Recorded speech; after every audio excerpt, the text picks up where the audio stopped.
Okay guys, make sure to like, comment, and subscribe. Now, fasten your seatbelts. Here we go.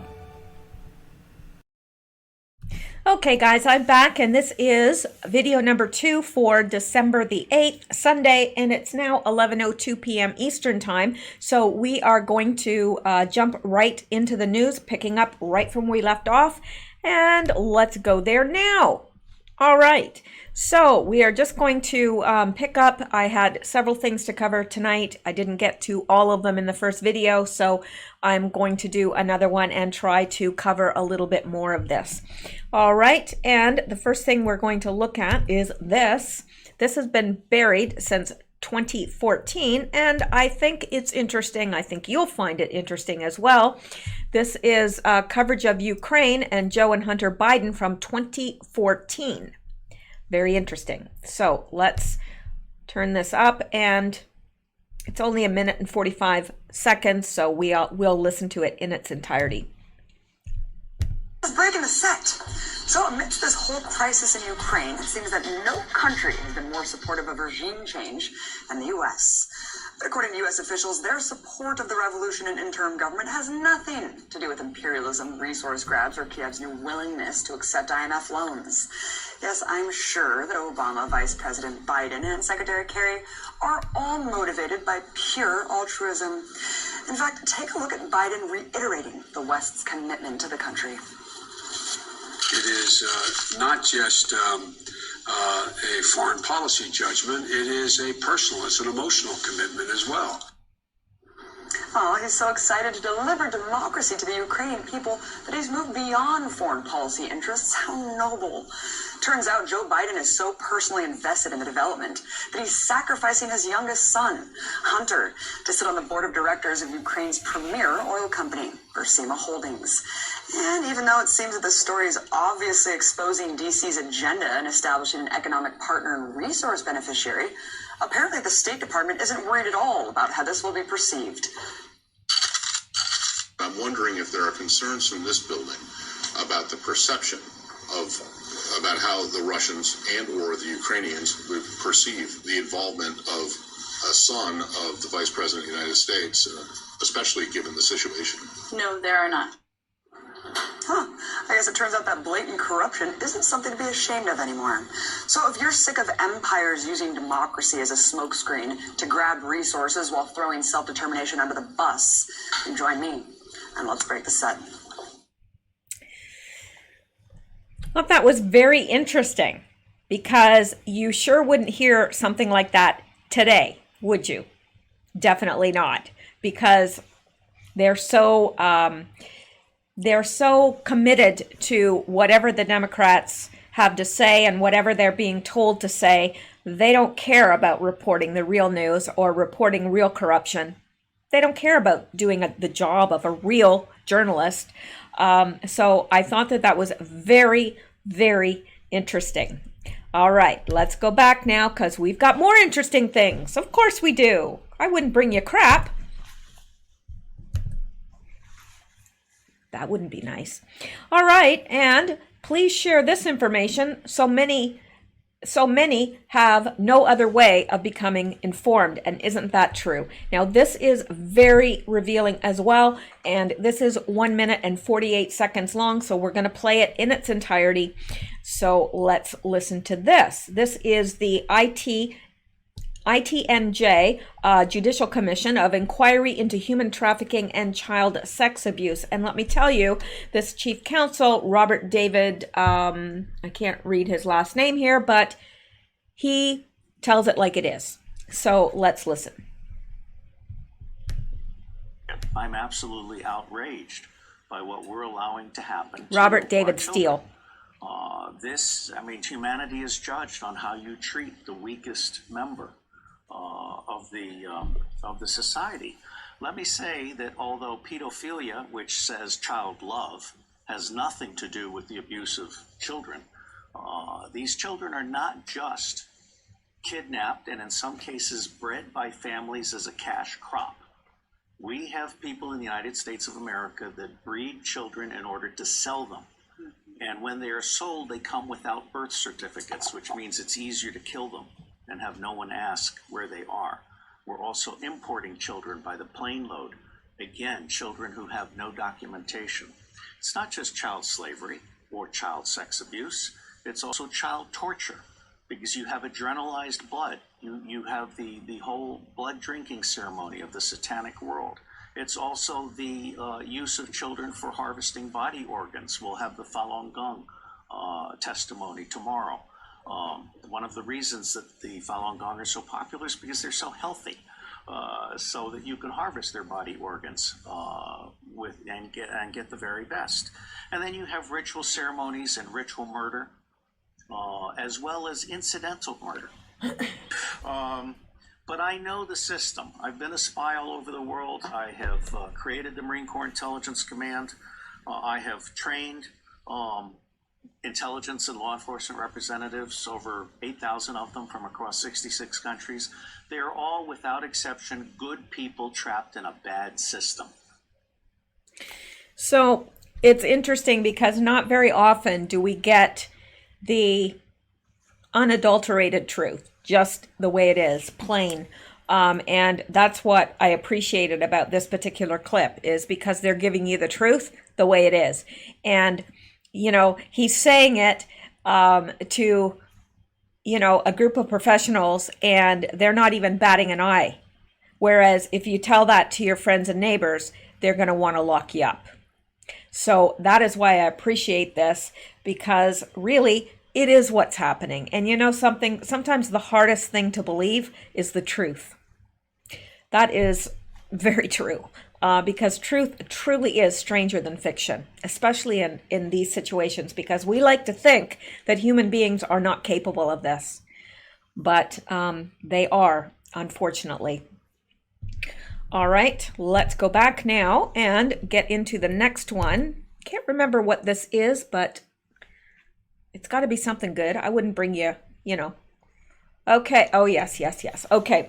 Thread. So I didn't get to finish comments with Ed Henry today due to breaking news, but here are the two main points. 1. Committee report tactically admitted that there is no evidence of wrongdoing, and House is impeaching to save the nation from future possible threats to democracy. This is not the standard of impeachment or any legal standard in our rule of law in any context. This is wholly outside the bounds of constitutional authority. And it is. 2. Real Donald Trump was clear when he said, "Do us a favor," that he was speaking on behalf of the United States. It is absolutely in America's interest to root out corruption, especially from a former sitting VP. MSM keeps wrongly quoting, "Do me a favor," to fit their narrative. The Dems are desperately searching for grounds of impeachment, and they have lost. They have nothing. But they are afraid of the IG report and of we, the voters in 2020, who love the great economy, the low unemployment, 266,000 new jobs, conservative judicial appointments, and the America First attitude. And yes, we do love that very, very much. This was very, very well written, and so I wanted to bring this to you. I don't think she has written anything else here, but I thought this was very, very well stated and factual.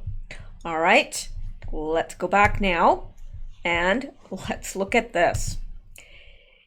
Talk about crazy.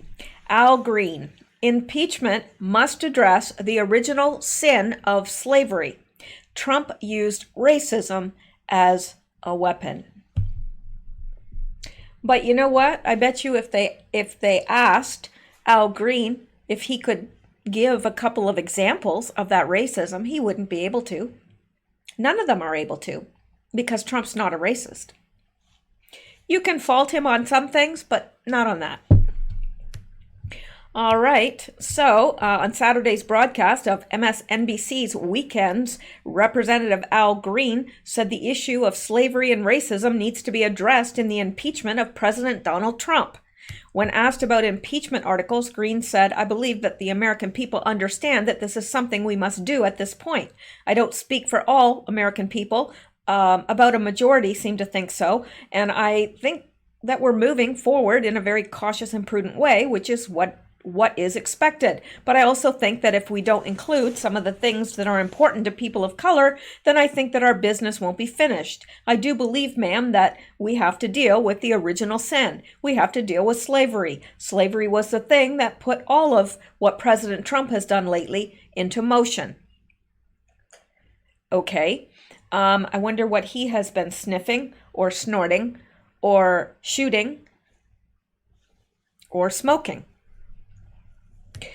He continued, "The president has played on racism and he's used that as a weapon to galvanize a base of support, to mobilize people. We cannot overlook what happened when he came down the escalator and just demeaned people of color when he talked about the S-hole countries. He found shite-hole countries. He has found a way to use ugly words to his benefit and to the detriment of the people who are the object of his words." He added, "So I appreciate whatever we will do, but until we deal with the issue of individuous discrimination as it relates to LGBTQ community, the anti-Semitism, the racism, the Islamophobia, the transphobia, and also the misogyny that he has exemplified, I don't think our work is done." Wow. I don't even know how to comment on that because it's so ludicrous. It's absolutely ludicrous. And it proves to me that this person does not have the intelligence of a plate of collard greens. I'm just saying. And no, I'm not saying collard greens because he's black. I'm saying collard greens because he's from the South. And that's what they eat. Now, I never could get used to the collard greens part. I think that they're nasty. Or, as they say down south, nasty. But that's just me. All right, let's go back now. Okay. Now, look at this. No, really, look. Nadler on Trump. "We cannot wait 4 years to vote Mr. Trump out of office. We must keep our eyes on two important goals: depressing Trump's public support and dividing the congressional GOP from him and from each other." Why doesn't Mr. Nadler just worry about the zipper on his pants and where he'll ever find replacement for those pants? Why doesn't he just worry about things like that? And, we elected Donald Trump, and we, the people, I think that we can think for ourselves. And who is he to say he wants to depress Trump's public support and divide the congressional GOP from him and from each other? It's like, I'm the daddy, and I know what's best for everyone. Isn't that, it's disgusting. It's absolutely disgusting, and I resent that. I resent it. I'm a grown adult. I've got 3 degrees. I can think for myself. Thank you very much, Nadler. Go back to eating. I'm sorry, that's mean. I know that's mean. I know. It is, but it seems like, I don't know. This man is like a slug on the underlog of the nation, really. Okay, well, here we go to here. Biden on the board of the largest national gas company in Ukraine, getting paid $83,000 a month, 10 times as much as a board member of ExxonMobil. Thank you, Ted. He also made a fortune from China and others, but zero before his father became VP at Meet the Press. And he's talking about Hunter Biden, of course. He made a fortune from China and others, but did not make anything until his father became VP. Doesn't that just say it all? And we all know. Now, let's look at this. This worries me. How California's government plans to make wildfires even worse. Now, this is from today, so it is hot news. Pardon the pun. Not every square inch of the planet Earth is suitable for a housing development. Floodplains are not great places to build homes. A grove of trees adjacent to a tinder-dry national forest is not ideal for a dream home. And California's chaparral ecosystems are risky places for neighborhoods.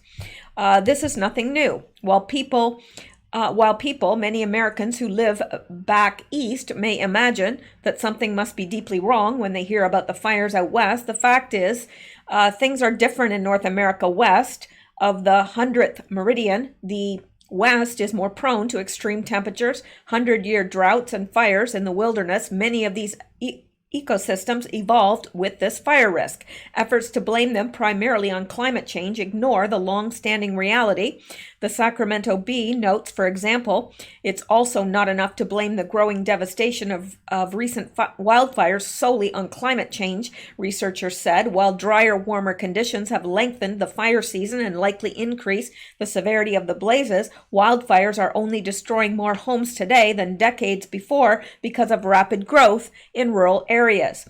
It's not that fires are more devastating in the natural sense. The problem is that human beings insist on putting their property in places where fires have long destroyed the landscape over and over again.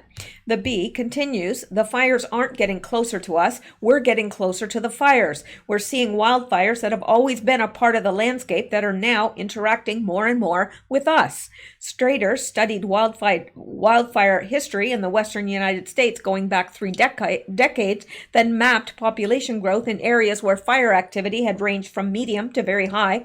His research determined there were 600,000 homes in fire-prone areas in the West in 1940. Today, that number is around 7 million.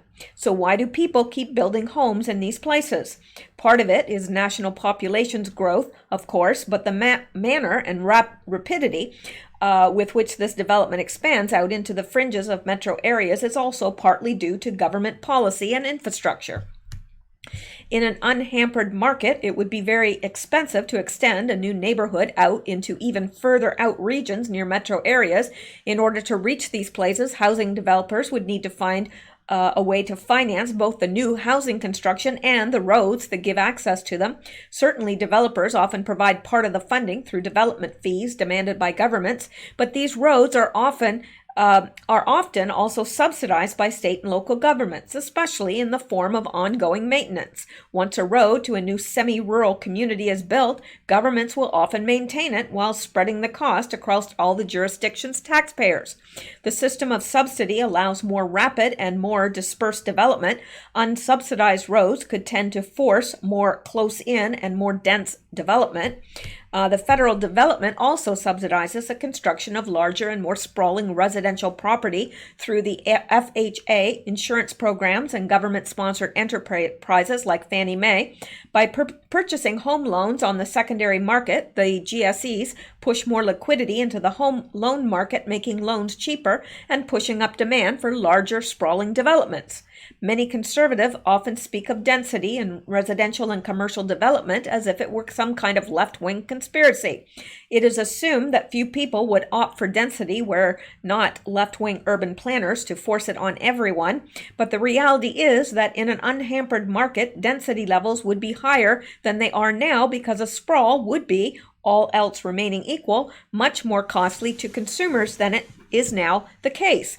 In light of the increasing fire danger to homes, many left-wing advocates favor changing California's housing development patterns, but they can only point toward more restrictive government regulations. The Los Angeles Times editorial board, for example, complains that land use decisions are made by local elected officials, and they've proven themselves unwilling to say no to dangerous sprawl development. But government prohibitions aren't necessary. If people insist on building and selling homes in fire-prone areas, let them be the ones to cover all the costs. This includes the cost of fire mitigation and rebuilding after fire. This in itself would limit development in these areas. And while California pundits are complaining that policymakers aren't doing enough, California politicians are actively taking steps to keep the market from correcting the excessive building in fire-prone areas. This week, California regulators prohibited insurance companies from dropping the homeowners' insurance policies of homeowners in fire-prone areas. The state said its moratorium applies to about 800,000 homes and more areas are expected to be added. A state law passed last year allows the California Department of Insurance to require insurers to renew residential policies for 1 year in zip codes that have been affected by declared wildfire disasters. Previously, insurers, had to renew policies for homeowners who suffered a total loss. The current law extends to all policy holders in an affected area, regardless of whether they experienced a loss. Not surprisingly, many homeowners are in fire-prone areas of the state are having problems finding fire insurance for their homes, and they often pay handsomely when they do find it. That's too bad for the owners, but this fact doesn't justify handing down state mandates that insurance companies continue to cover people who have taken on unacceptably high risk. By stepping in to force insurance companies to cover these homeowners, California politicians are doing two things. They're continuing the cycle of encouraging homebuyers to buy homes in areas likely to fall victim to wildfires, and two, at the same time, regulators are increasing the costs incurred by insurance companies, and this will likely have the effect of driving up the price of fire insurance for homeowners who more prudently decline to purchase a house in a fire-prone area. At the macro level, the end result will be something akin to what we've seen in the flood-prone areas in the United States. Thanks to federal regulations and subsidies, many property owners can avail themselves of flood insurance priced well below what would be available in an unhampered market. Legislation such as the National Flood Insurance Act of 1968 means builders and homeowners have been encouraged to take property where they're likely to be flooded over and over again. We're now seeing a similar type of moral hazard at work in California. In a more sane political environment, however, those who insist on living in the way of wildfires would have to assume the risk of doing so, rather than demanding politicians force the cost on insurance companies and taxpayers. Now, you may be wondering, why did I pick this to cover? Well, for a couple reasons. Actually, this is an entirely different way of looking at it that I hadn't considered. And number two, I think it's interesting that this article does not address the fact that some of these fires, maybe many or most of these fires, were set on purpose. And we know that. So I think it's interesting, and I think that it bears looking at from both angles. So yes, I think that the wildfires they've been a natural part of California for a very long time. We're hearing more about it now because there's more housing developments in these fire-prone areas. I agree with that, but I also believe that they're helping those fires along, if you know what I mean. But this is a unique way of looking at it that I hadn't thought of before. So just some interesting points for consideration. All right, let's go back. Why? Because we can. And let's look at this. Creeping Sharia. Now, this is from May 11th, but it is pertinent. Texas, Afghan pilot training program terminated after almost half went AWOL in America. Afghan soldiers who have gone AWOL from U.S. military bases in recent years. An important message for all Americans. A program to train Afghan attack pilots have been ended after the airmen kept going absent without leave, or AWOL, while training in the United States. And see, it's my understanding that some of these Saudi Arabian that were in the pilot program in Florida there have gone missing as well. So should we not scrap this altogether? I would say yes. More than 40% of the Afghan Air Force students enrolled in the U.S.-based training program to fly the AC-208 Combat Caravan, a light attack combat aircraft, went AWOL, according to a quarterly report by the Special Inspector General for Afghanistan Reconstruction, or SIGAR. The training took place at Fort Worth, Texas. SIGAR told Air Force Times. Northrop Grumman operates a 5,000 square foot custom-built classroom space located at Meacham Airport in Fort Worth. The AC-208 Training Center of Excellence is designed to provide partner nations with instructional classroom activities and initial aircrew and maintenance training on the Northrop Grumman modified AC-208 Eliminator aircraft. A Northrop Grumman press release reads, "Those students that did not go AWOL were pulled back to Afghanistan to complete their training. As a result, only one class graduated from the U.S.-based program. The second and third classes will continue and finish their training in Afghanistan," which is where it should be taking place, not on U.S. soil. And how many other programs are there like this across America? I don't know, but is this happening at all our air bases, or I don't know. If you guys have any information about this, let me know in the comments below, because some of you are former military and some of you are current military. So if you happen to know any information about this, I would very much welcome it, and I'm sure the rest of the listeners would as well. So let's go back and see what else we have here. Yes, actually, I'm not going to get into reading this right now, but the judge, remember the anti-abortion activist who recorded for, what was it? I can't remember the name of the, Veritas, Project Veritas. They recorded the conversations about the body parts and so forth, and they were bringing charges against them. Well, those charges have now been dropped. Judge nixes 5 charges against anti-abortion activists for undercover videos. So that is good news, and definitely a step in the right direction. And I found this, and I thought I would share it with you guys, because it says, vote in the Newsmax impeachment poll.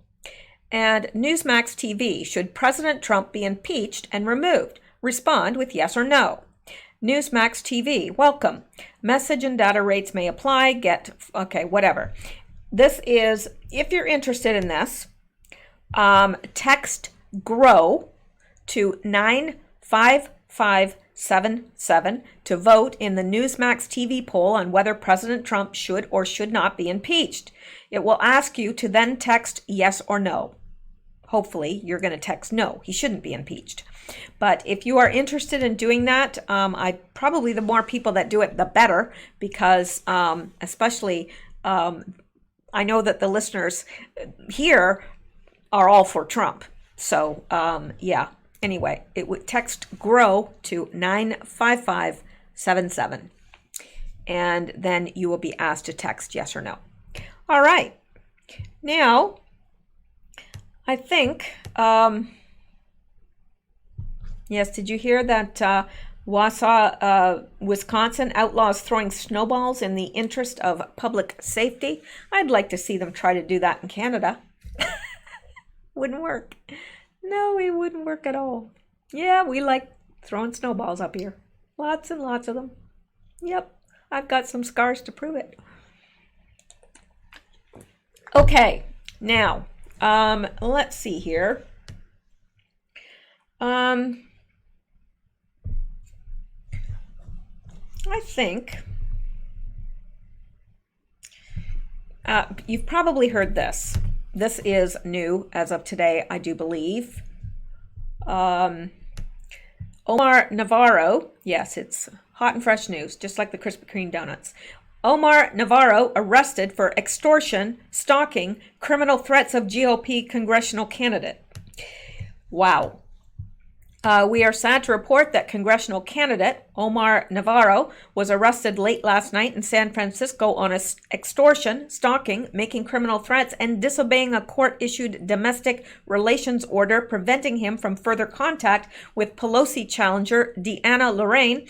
Allegedly, after attending a San Francisco Republican Christmas party, she came back to her new apartment in San Francisco to find Navarro outside stalking and threatening her, wearing a black hooded sweatsuit. sweatshirt rather. Navarro was previously told by a Southern California judge to stay away from Lorraine for 5 years, according to Mercury News. The MAGA and America First movement is constantly under attack from the media and deranged Democrats. The last thing we need is behavior like this from one of our candidates. Mainstream media outlets will surely use this to smear President Trump and the movement as a whole. Several conservatives supported Omar Navarro, but this latest news demonstrates that he is no longer an effective messenger for the GOP or President Trump. Mr. Navarro is currently being held on $75,000 bond in the San Francisco County Jail and is facing multiple felony counts. Diana Lorraine's campaign gave the following statement exclusively to Gateway Pundit. I have pleaded with Omar and tried everything to get him to stop, including calling his lawyers and family members, and he will just not stop harassing and surveilling me through different mediums and aliases. I am very concerned for my safety and the safety of others, Lorraine said. Over the past few months, Navarro has been cyberstalking Lorraine and continuing to harass her through electronic means. Lorraine's campaign has also alleged that Navarro has secretly recorded her and her friends during private moments. He has even offered her tens of thousands of dollars to marry him and to ask the judge to remove the court order preventing him from contacting her for 5 years, which is the maximum amount of time the court can order individuals to refrain from interacting with a former domestic partner. From Lorraine's campaign release, some of the things he has been doing include, but are not limited to, Navarro found out the address of Lorraine's new residence in San Francisco and has been posting nude pictures along with her address, urging strangers to show up and harass her. He also claimed to have given her address to local Antifa members and encouraged them to show up. Throughout the last few days, he has threatened her with destroying her, getting her evicted from her new apartment, publishing more nude photos, and even stealing her cat and kidnapping her 89-year-old grandmother unless she agreed to see him. Wow, you steal my cat, boy, that'll be the end of you. Yeah, it's all fun and games until somebody loses a cat. All right. He has told her many times that he has paid, what's this? He has even offered to pay her $25,000 plus if she will marry him. I don't think that's enough. I'm just saying. I mean, look what kind of a person he is. $25,000? No, it's not enough. I don't think any amount would be enough to marry somebody like that. He has told her many times that he has paid and will continue to pay thousands of dollars to private detectives to follow her around places and thousands of dollars to professional trolls to harass her, defame her, and otherwise make her life hell. He brags about having hundreds of thousands of dollars in his personal bank account from campaign donor money that he wants to use on her. After attending a San Francisco Republican Christmas party, she came back to the apartment she's renting and her phone kept going off. While she was upstairs in her apartment at around 3 a.m., he called her 10 times and told her he had flown up to San Francisco and was outside her apartment. Creepy. She looked outside her window and he was indeed downstairs, lurking in the shadows, wearing a black hoodie. She called 911 and then retrieved her restraining order. They arrived 5 minutes later and arrested him and booked him into the San Francisco jail. Deanna sent the officers only a small sample of the threats and messages he had been sending her in the last 48 hours. They found the threats, stalking, harassment, and sexual extortion so severe they are charging him with not only a misdemeanor for violating the restraining order, but also 3 different felonies: felony stalking, felony criminal threats, and felony extortion. While we understand this is far from over, we appreciate and want to thank all of the officers at the San Francisco Police Department for their quick work apprehending this dangerously unstable individual, said Lorraine's campaign team. This is a breaking news item. Wow. Can you imagine? And I would be frightened too, because you just don't know what somebody like that is capable of. All right. Well, I'm going to end it there for tonight because I'm getting a little bit fatigued and I'm running out of things to talk about. I thought I had plenty, but apparently not. I think I went through them in record time. That's what happens when I stop chatting. But now that I'm just about over, I think I will chat because you know why? I can, because I can. And I think I'll tell you something about the fact that, well, you all know I have 2 cats. They are approximately 1 year old, just under a year old for the one. And they are quite mischievous, but I love them. And I thought, oh, well, I'm spending Christmas actually at my aunt's home, and that's our extended family gets together there. But I am having a limited Christmas gathering of my immediate family, and my sister-in-law. My brother has passed away, so my sister-in-law and my niece and so forth are coming here for Christmas. And I don't really have any decorations up. I'm so obsessively clean and neat. Everything has its place that I'm just not one for a lot of Christmas decorations. But I thought to myself, why don't you go get a little just a little teeny tiny Christmas tree? Not much for Christmas trees. And actually, I don't think I've ever, well, I think I had a Christmas tree one year. But because usually when I was living in the States, I always flew home for Christmas to Canada to see my family. But this year I thought, I'll get a little baby Christmas tree if I can find one. So I looked all over. Finally, I found one. I mean, astronomical price. $8 I paid for this little tiny Christmas tree, and I could decorate it. So I went and got some of those little fairy lights, and I decorated the little branches, and I got some of those little teeny tiny balls, and I hung those all up. And I thought, well, isn't that cute? It's kind of Charlie Brownish, but it's cute and, Christmassy, and yeah, it'll do. And then I went to the bathroom, and that was the end of my Christmas tree. The end. That's my story. Yes. Xander, the one that often sleeps on the back here, I don't know what his problem was with the lights, but he grabbed the lights, he bit them, and he broke the little thing that you put the batteries in for the lights. So he did that. Then he dragged it.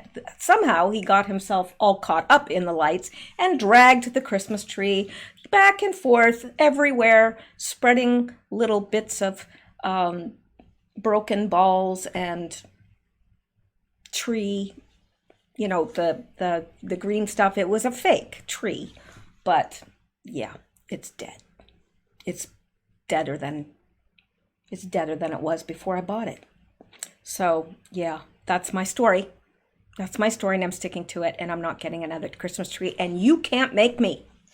So there you go, guys. That's it for tonight. I'm going to stop there because I can, and because I need rest. Tomorrow's a big day. The IG report's coming out, I hope. And other miscellaneous news will be happening. Who knows what's going to happen tomorrow? So I need to be rested, and I'll be back to see you then tomorrow. I hope you'll come back to see me. Anyway, thank you guys so much. I appreciate you all, and thank you so much, you guys that contribute via Patreon or Coffee or PayPal or however, or pray for me or make comments and add pithy little comments. I love those. And anyway, I enjoy doing this, and I enjoy the listeners that I have. So thank you so much, guys. And I hope that you will stay rested during this holiday season as well. So see you soon. Talk to you tomorrow. Stay safe. Keep seeking truth, because, I got to think of other things to say. Keep seeking truth because it's not going to seek you. There you go. That's true. Good night.